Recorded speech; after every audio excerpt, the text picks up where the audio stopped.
सर्वांना माझा नमस्कार. मी स्वाती अशोक गोडे, इयत्ता 7वी, जिल्हा परिषद प्राथमिक शाळा उंबरवाडी. विषय जगी सर्व सुखी असा कोण आहे. जगी सर्व सुखी असा कोण आहे, विचारी मना तूच शोधून पाहे. जय जय रघुवीर समर्थ. संत रामदास स्वामींनी विचारी मनाला तसे का बरं म्हटले आहे. मित्रो, सगळेजण सुखासाठी धडपड करत असतात, पण सुख हे मृगजळासारखे असते. हाती आले असे वाटते न वाटते तोच ते निष्ठून जाते.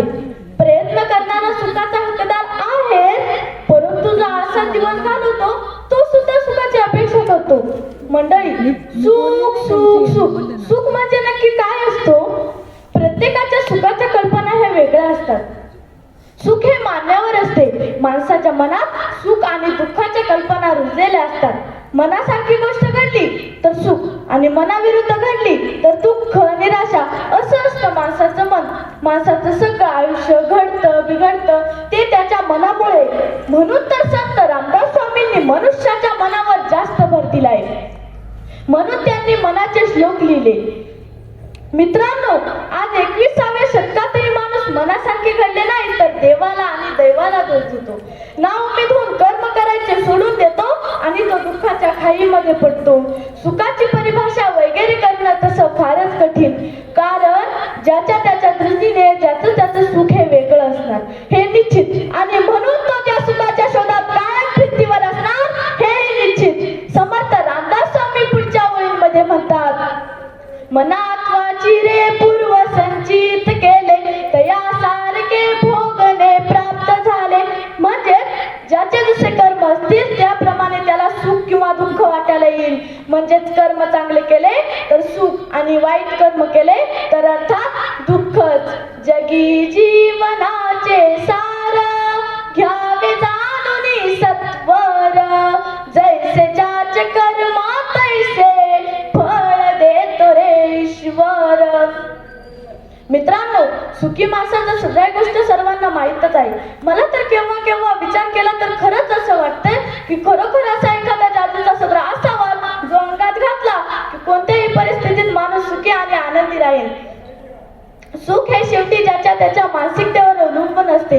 दिवसभर नुसतं गडबंद करणं असं अतिशय निरस काम करणारा वॉचमन तुम्हाला पाहून येता जाता तोंड भरून हसतो तेव्हा खरंच त्याचं कौतुक वाटतं. तसेच सतत कपाळावर आठ्या घेऊन मर्सीमधून हिंडणाऱ्या एखाद्या धनाढ्य व्यक्तीला पाहिलं की वाटतं त्याचं सुख कुठेतरी हरवलं आहे. म्हणून मित्रांनो, सुखाचा पैशाशी संबंध जोडताच येत नाही. माणसाला हवा असणारा मानसिक आधार त्याच्या सुखदुःखाशी निगडीत असते. जगद्गुरु संत तुकाराम महाराज म्हणतात, मन करा रे प्रसन्न सर्व सिद्धीचे कारण. मन जर प्रसन्न आणि आनंदी ठेवलं की कोणतेही शारीरिक मानसिक कष्ट जाणवत नाही. थोड्याफार प्रमाणात सर्वांच्याच वाट्याला कष्ट दुःख येत असते. त्यावेळी मन जर प्रसन्न आणि आनंदी ठेवलं की सुख आपोआप आपल्याला शोधता येतं. कारण सुखाची खरी गुरुकिल्ली समाधानात आहे. कोणी म्हणतं सुख हे भोगण्यापेक्षा समजण्यात अधिक असते, परंतु ही समज जेव्हा मानवात येईल तेव्हा या जगातून दुःखच नाहीसे होईल. अर्धा ग्लास रिकामा आहे हे पाहून दुःख करत बसण्यापेक्षा अर्धा ग्लास भरलेला आहे हे पाहून सुख का मानू नये किंवा तो भरेल यासाठी प्रयत्न करावा. ही समज जेव्हा मानवात येईल तेव्हाच खरं तो सुखी होईल. मानवी जीवनाचा खरा आनंद कशात आहे हे शोधून समाधानी आयुष्य जगूया.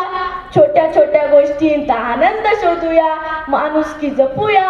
माणसाशी माणसाप्रमाणे वागूया. आनंद देऊया आणि घेऊया. म्हणून मला म्हणावेसे वाटते, हो मोरपंखीचा हुलींचे सोबतीने चालणे, अंतरावर पसरलेले टिपुरसे सुखाचे चांदणे, सुखाचे चांदणे, सुखाचे चांदणे, सुखाचे चांदणे. धन्यवाद.